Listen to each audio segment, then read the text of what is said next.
غزہ پکار رہا ہے۔ تاریخ میں لکھا جائے گا کہ 23 ارب ممالک جو ساری دنیا کو تیل دے رہے ہیں، لیکن غزہ کے اندر پیاسے لوگوں کو ایک بوتل پانی نہ دے سکے۔ جانوروں کے سماج میں اتنی بے حسی نہیں ہے جتنی اس وقت ہم امت مسلمہ میں دیکھتے ہیں۔ ایک بندر کو مار دیجئے، اس علاقے کے تمام بندر آ جائیں گے اور آسمان سر پر اٹھا لیں گے۔ گلی کا ایک کتا بھونکتا ہے تو آس پاس کے سارے کتے اس کی آواز میں آواز ملا لیتے ہیں۔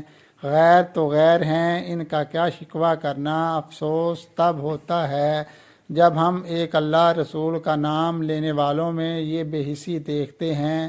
لمبے لمبے جلوس نکال کر، منوں باری ہاروں کے نیچے دب کر، چوراہوں پر طویل طویل تقریروں کے کھوکھلے الفاظ بکھیر کر ہماری قوم کے یہ نام نہاد رہنما صرف اپنے لیے ایسا راستہ بناتے ہیں جو عیش و عشرت کی طرف جاتا ہے۔